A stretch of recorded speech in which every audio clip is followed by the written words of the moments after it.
January would be starting pretty bad, wouldn't it? You get the message that one of your kids has been in a major traffic accident. Vehicles totaled. Yeah, you've been there, Humpers. Vehicles totaled. January 2 rolls around. You wake up January 2, you're pretty leery about January 2012. January 1, life was the pits. January 2 rolls around, you go to work, you get a promotion. About a month later, you receive a letter in the mail that says that you had a long-lost uncle or aunt who lived overseas someplace, and they were a multi-millionaire, and you are the one heir to the family estate. And bam, you have multi-millions of dollars now. Your kid that had an accident is accepted into one of the prestigious colleges and just is like a 4.2 or 4.1. I still don't know how people can do 4 point something. I always thought it just was 4 point. But now high school kids can get like 4.1. Anyway, so your kid just does exceedingly well. You end up having a new baby with your spouse, and you're all excited because the baby is healthy. And as the year goes on, all of these things are gracious and good in your life. And at the end of the year in December, Time magazine comes to you and says, we want to make you the man or the woman of the year. And they put your picture on Time magazine. Now, what would you say at the end of the year? Did you have a good year or a bad year? You'd probably say, you had one bad day. One bad day, January 1, you lost so much. 364 days were awesome. We're living in our one day. Think about eternity, how long that is. It's going to be more than 364. A young man a few years ago, he was 17 years old, and he had an accident, and he broke his back. Spent the next 13 years in hospitals. After that point, when he was about 30 years old, his pastor talked with him and asked him something about, well, are you upset with God? Or, do you question God? Or where are you with all this? And the young man said something to the effect of, when the pastor said, how can you get through all this? The young man said, yeah, this has happened to me for 13 years. But God's got all of eternity to make it up to me. That's pretty amazing. All of eternity to make it up for me. Start off January 1, bad day. 365 days, God has blessed. What would we say? We'd say, it has been an awesome year. What are we going to say someday? It's been an awesome life.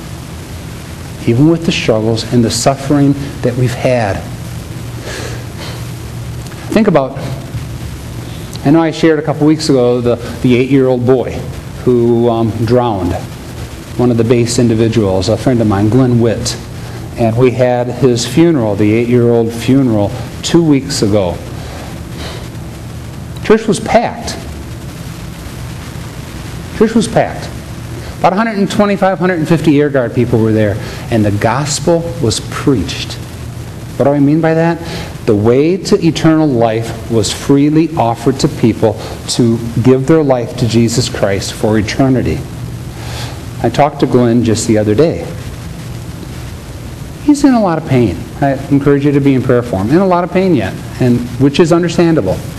But his foundation is firm. And he said to me, Chaplain, Christ was preached. Through the pain and the loss of my son, all of those Air Guard people, some who maybe have never really heard it proclaimed in a very simplistic way, they heard it. They heard it.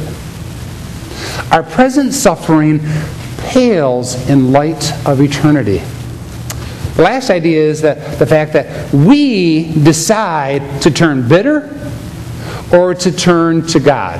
This takes us back to number 1. What do we have? Free will. We have free will. Number 1, God's given that to us, which allows us to do evil to each other or even to ourselves. But because of that free will, it allows us to turn bitter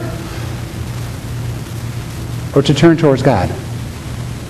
To turn away from the relationship with Jesus Christ, with God the Father, with the Trinity, to turn away from other people that we know as Christians, or to turn towards God?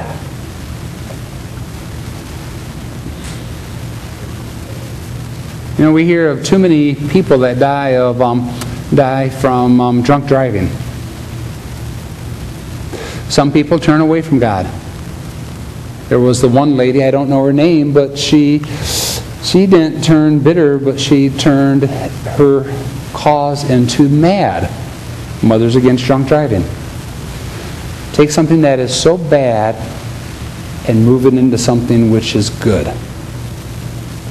You and I have that choice in our life, whether we will turn bitter or turn to the Lord in relationship with Him. You see, well, Jesus says here, this is the passage that we started with. I have told you that I have said to you this, that you will have peace. In the world you will face persecution. This is a different translation than the first one I had up. In the world you will have persecution, but take courage. I like that word. The movie Courageous. Take courage. I have conquered the world. You and I are going to suffer. We're going to struggle. The people in Aurora, California struggled immensely. The lady, a wife about 3 weeks ago, whose husband, 60 years old, was smashed between two vehicles over on Portage Road, getting off the highway on his motorcycle. Some of you remember that. He pulled up, was getting off the highway at the stop sign between two vehicles. Somebody else pulled off the highway, smashed into the one vehicle, instantly killed the motorcyclist. 61-year-old man. A deacon over at Centerpoint, Third Reformed Church. Strong Christian man. At his funeral service, they turned to God. To God, you're the one in control. You're the one in control. Yeah, we can turn bitter. We can have that free will and turn bitter, but we need to turn to you. See, the reality is, friends, God's answering to suffering is not an explanation, what we would want. God's answering to suffering is not an explanation. It is the incarnation. Oh, I like that. God's suffering is not, His response to us is not an explanation. Well, this is why I allowed this to take place, and this is, and put everything all in the A, B, C, and line it all up. It's not an explanation. It's the incarnation. The incarnation. The giving of His Son to you and I.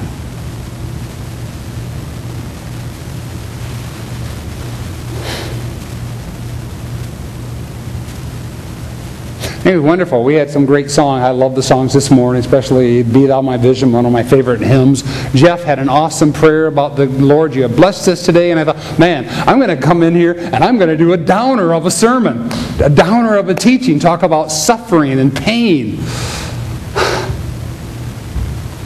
But I don't want you to leave this place feeling down. I want you to leave this place understanding that these 5 things, God's not the creator of evil. We have free will. God can use our suffering for His glory. The day is coming when all suffering is going to cease. Our present suffering pales in comparison to eternity. And we decide, goes back to number 1, we decide whether we're going to turn bitter or turn to God. Can you jump back one slide, Jacob, please? Or Jeff? Again, John 16:33. But take courage. I have conquered the world. So my question to you today is,